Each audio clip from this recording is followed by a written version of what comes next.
અભય થઈને નિષ્પક્ષતાથી નિરપેક્ષ રીતે વાસ્તવિકતાનો અરીસો રૂપી સચોટ માહિતી લાવતો સત્યની સાથે અભય ટાઈમ્સ।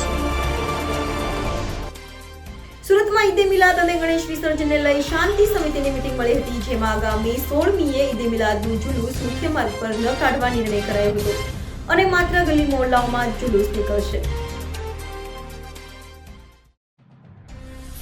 સુરતમાં શાંતિ સમિતિની બેઠક યોજાઈ હતી। બેઠકમાં પોલીસ અધિકારીઓ સાથે હિન્દુ અને મુસ્લિમ સમાજના આગેવાનો જોડાયા હતા। આગામી 16મી તારીખે ઈદે મિલાદનું મુખ્ય જુલુસ આ વખતે રાજમાર્ગ પર નહીં નીકળશે અને માત્ર ગલી મહોલ્લે જુલુસ પડશે, જે અંગે શાંતિ સમિતિની બેઠકમાં નિર્ણય લેવાયો હતો। બંને તહેવારો શાંતિપૂર્ણ માહોલમાં યોજવા બેઠક કરાઈ હતી। 17 તારીખના રોજ એટલે કે બીજા દિવસે જો ભગવાનના લગભગ જો 80,000 જેટલા ગણપતિઓનું વિસર્જન થવાના છે।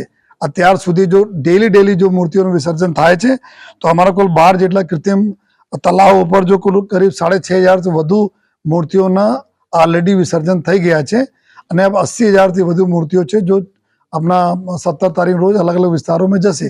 તો એના જે રસ્તા से પસાર થશે, રાજમાર્ગમાં ઉપર से નીકળશે, अलग अलग રસ્તાઓ નીકળશે, ત્યાં મંડળના जो આયોજકો છે અથવા ગણેશ ઉત્સવ કમિટીના जो પૂરી ટીમ છે એના સાથે સંકલન કરીને તમામ વ્યવસ્થાઓ जो पुलिस तरफ से કરવામાં આવી રહી છે અને સારા પ્રક્રિયા ખૂબ સારી રીતે થાય એના માટે जो पुलिसના બંદોબસ્તના વિગત આપ સાથે हम टूक में शेयर करवा मांगी थी।